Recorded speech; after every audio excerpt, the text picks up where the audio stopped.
एक बार फिर से आप सबका स्वागत है। आप सबको जय मसीह की। और मैं आशा करता हूँ कि हम सब प्रभु की दया से स्वस्थ भले हैं। और हर दिन की तरह आज के इस संदेश से इस डिवोशन में देखेंगे कि परमेश्वर का एक बड़ा काम जो इजरायली लोगों के जीवन में होता है। और उस काम के विषय में वचन के विषय में पढ़ेंगे कि निर्गमन की पुस्तक उसका 14 अध्याय उसके 16 आयत को देखेंगे। मैं आपके लिए पढ़ना चाहूँगा। यहाँ पे इस प्रकार से लिखा है, और तू अपनी लाठी उठाकर अपना हाथ समंदर के ऊपर बढ़ा और वह दो भाग हो जाएगा, और तब इजरायली स्थल ही स्थल चले जाएंगे। आप यहाँ पे गौर करिए, इस समय की बात है जब मूसा इजरायलियों को मिस्र से छुड़ा लाता है, फिरौन की गुलामी से छुड़ा लाता है। और ये गुलामी बहुत कठिन थी। तकरीब इसके इतिहास को जब बताया जाता है कि 400 साल की गुलामी से आज़ाद होकर इजरायली मिस्र से छूटकर कनान देश को जा रहे थे। और इनके सामने समस्या एक ऐसी समस्या थी जो कोई इसका कोई उत्तर नहीं दे सकता था, इसका कोई समाधान नहीं निकाल सकता था। अर्थात कह सकते जो लाल समंदर था, इजरायलियों के सामने एक बहुत बड़ी परिस्थिति थी जिससे वो मिस्र को छोड़ नहीं सकते थे। पर आप ध्यान दीजिएगा, यहाँ पे परमेश्वर का वचन कहता है मूसा को आज्ञा दी गई और मूसा ने आज्ञा को माना, और जैसा ही परमेश्वर ने कहा वैसा ही मूसा ने किया। और लिखा है समंदर दो भाग बट जाता है और वो स्थल स्तर इजरायली लोग समंदर पार कर जाते हैं। मेरे प्यारे मित्रों, मैं आपको बताना चाहता हूँ, कई बार हमारी परिस्थितियाँ समंदर जैसी होती हैं, सामने इस तरह से खड़ी होती है, आपको लगता है कि कोई समाधान नज़र नहीं आता, कोई रास्ता नज़र नहीं आता। पर परमेश्वर को पता होता है कि आप किस परिस्थिति में होकर कैसे आपको समाधान मिलेगा।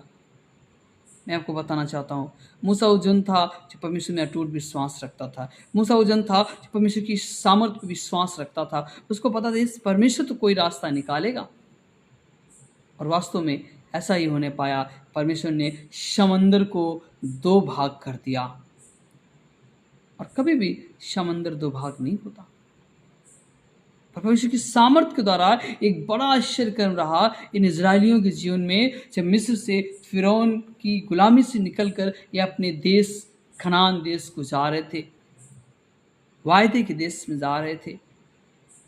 और परमेश्वर ने एक बड़ी कृपा की, बड़ी दया की, और वास्तव में परमेश्वर के द्वारा एक काम होने पाया जहाँ पे इजरायली उस समंदर को पार कर जाते हैं। मैं कहना चाहता हूँ, इजरायलियों के आगे समंदर था, पीछे सेना थी। अगर आगे भी जाते तो भी मारे जाते, अगर पीछे सेना पकड़ लेती फिरौन की तो भी मारे जाते। मूसा को इस बात से बड़ी चिंता थी, बड़ा दुखी था। उसने प्रार्थना की।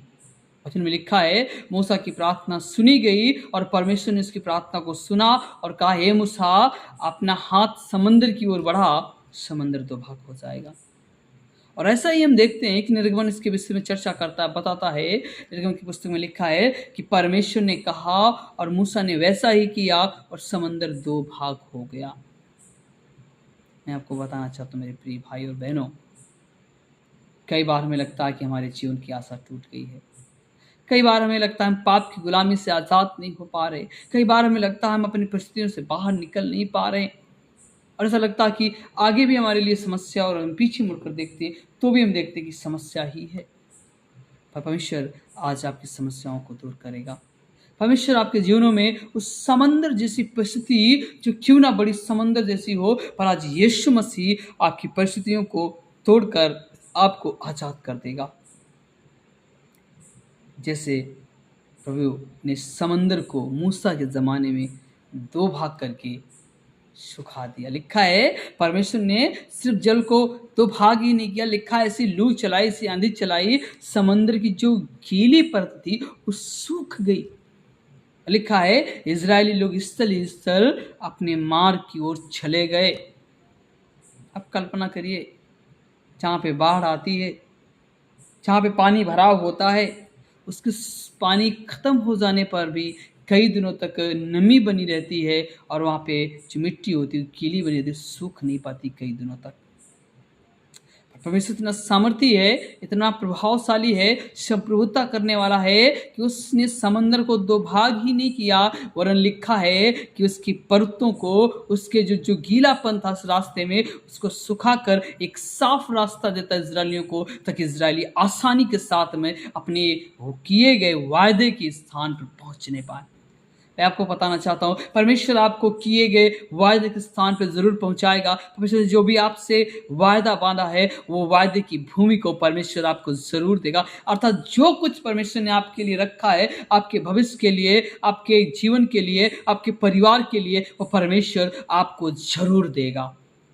खाली इस पर ट्रस्ट करना है, भरोसा रखना कि यस परमेश्वर, मैं यहाँ पे विश्वास करता हूँ और आप हमें करने जा रहे हैं, आप हमारे लिए द्वार खोलने जा रहे हैं, आप हमारे लिए बड़े बदलाव को देने जा रहे हैं। पर मूसा की तरह आपको आज्ञाकारी बनना है। परमेश्वर ने जो कुछ मूसा से कहा, मूसा ने किया। मैं कहना चाहता हूँ, कई बार हमारी मन, हमारी कॉन्शियस, हमारे अभिलाषाएं अलग विचारों में खोए रहते हैं। कई बार हम प्रभु की बातों की और आज्ञा की ओर ध्यान नहीं दे पाते। पर मैं कहना चाहता हूँ, हमें मूसा की तरह आज्ञाकारी बनना है, ताकि परमेश्वर ने कहा है, मूसा अपनी लाठी उठा, अपने हाथ को समंदर की ओर बढ़ा और समंदर दो भाग हो जाएगा। और ऐसा ही हुआ। मैं कहना चाहता हूँ, या आप परिस्थिति में हैं, दुख में हैं, तकलीफ में हैं, आप परमेश्वर से प्रार्थना करें। परमेश्वर आपको समंदर से, बड़ी बीमारियों से, बड़ी अकाल से, बड़ी तकलीफों से बाहर निकाल लेगा और यस वास्तव में आपका जीवन परिवर्तित हो जाएगा। जरूरी है हम आज्ञाकारी बने, हम फेथफुल बने, हम विश्वास योगी बने, ताकि परमेश्वर की आज्ञा हमारे जीवन में एक विशेष परिवर्तन को लाती है। हालेलुया। मेरे प्रियो, मैं आशा करता हूँ कि आज का संदेश आज के आप सबके जीवनों में बहुत आशीष लाएगा और कंटिन्यू परमेश्वर की दया और उसका अनुग्रह हम सब पे बना है। और हम सब भी, हमारा कर्तव्य है कि हम परमेश्वर के कार्य में, उसकी स्तुति आराधना में निरंतर लगे रहने पाएँ। आइए प्रार्थना करेंगे। प्रभु जी, धन्यवाद देना चाहते हैं और वास्तव में निर्गमन उसका 14 अध्याय और इस 16 वचन के अनुसार प्रभु वास्तव में परमेश्वर आपने कहा मूसा से, मूसा अपने हाथ को बढ़ा ताकि समंदर दो भाग हो जाएगा। और मैं जब पढ़ता हूँ इस बात को पाता हूँ, समंदर दो भाग हो गया और इजरायली लोग उस समंदर के मार्ग से प्रभु उस किए हुए वायदे की भूमि की ओर बढ़े। प्रभु मैं प्रार्थना करना चाहता हूँ अपने भाई और बहनों के लिए, इनके जीवनों में किए हुए वायदे के अनुसार इनको बढ़ाएं प्रभु।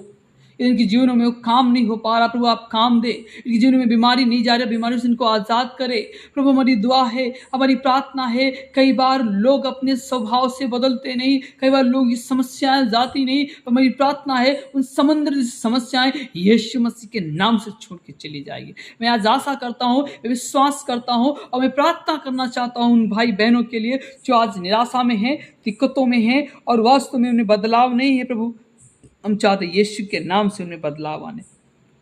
हमारी दुआ है, हमारी प्रार्थना है पिता परमेश्वर कि उनके जीवनों में यीशु के नाम से बड़े परिवर्तन को मांगते हैं। और प्रभु हम चाहते हैं जो कुछ परमेश्वर कहता था मूसा उसको पूरा करता था। कई बार हमारे प्रिय लोग जो परमेश्वर आप कहते हैं लोग सुन नहीं पाते और लोग पूरा नहीं कर पाते। हमारी प्रार्थना है, हमारी गुजारिश है प्रभु यीशु मसीह जो कुछ आप कहें वो यीशु के नाम से पूरा होने पाए। जो कुछ आप लोगों के साथ में कहें, जो वायदे को आपने बांधा है वो वायदा यीशु के नाम से पूरा किया जाए और लोग गंभीर हों आपके वचन के प्रति, आपकी आराधना के प्रति, आपके वचन के प्रति, आपकी प्रार्थना के प्रति लोग गंभीर होने पाए, आपकी सेवा के प्रति लोग गंभीर होने पाए। प्रभु हमारी प्रार्थना है, हमने संदेश से यही बात सीखी। ये मूसा बहुत गंभीर था, मूसा हर चीज़ों को बारीकी के साथ में देखता था। वास्तव में प्रभु हमारे लोग यीशु मसीह आपको दुआई देने पाए और वो जीवनों में उन्नति करने पाए। हम दुआ करते प्रभु यीशु मसीह आज की सुबह, वास्तव में आज की सवेरा प्रभु सबके जीवन में आनंद लाए, छिंगाई लाए, छुटकारा लाए। जब लोग इससे आप वीडियो के माध्यम से सुने और देखे, उनके जीवनों में बहुत परिवर्तन आने पाए। प्रभु जी आप दया करें और आप अनुग्रह करें। हमारा गुजारिश है आपसे, हमारी प्रार्थना पिता परमेश्वर, और हम चाहते हैं वास्तव में इस वचन के अनुसार हमारे प्रियजनों को आशीष दे प्रभु यीशु मसीह। प्रभु हमें से कोई बीमार लाचार साय यीशु मसीह के नाम से चंगा हो जाए। प्रभु हमें से कोई परिस्थिति में है, कोई दीनता में है प्रभु, कोई सामर्थ्य से प्रभु परिपूर्ण नहीं, उस सामर्थ्य प्रभु यीशु मसीह, ताकि उनमें बल आए, हियाव आए और आप में मजबूत बनने पाए। प्रभु आपने हमें बुलाया है इसलिए ताकि प्रभु हम आपकी संगति में बने रहे। वचन में लिखा है कि परमेश्वर ने, जो सच्चा परमेश्वर है, उसने हमें अपनी संगति के लिए बुलाया है। प्रभु चाहते हमारे प्रिय लोग आपकी संगति में बने रहें, भटकने ना पाए प्रभु, इनके जीवनों में प्रभु तकलीफें निराशाएं ना होने पाए और यीशु ये सब आपकी संगति में बने रहने पाए।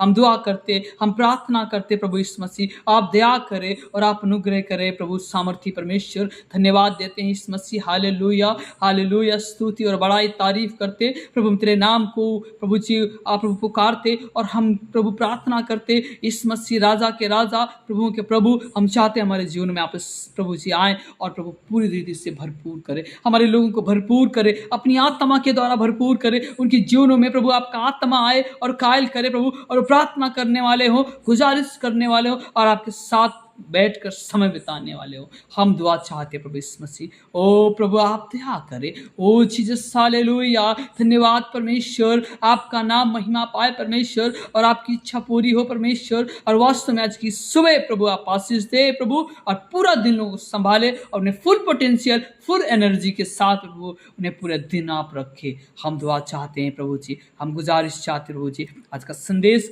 हम सबके जीवन में बहुत आशीष का कारण ठहरे। सब बातों को देखिए और संभाले, हमारी दुआ है, विनती सुने प्रभु यीशु मसीह, स्वीकार करे इस विनती को यीशु मसीह नासरी के नाम से मांग लेते हैं, आमीन। सो गॉड ब्लेस यू। जय मसीह की। प्रभु आपको आशीष दे।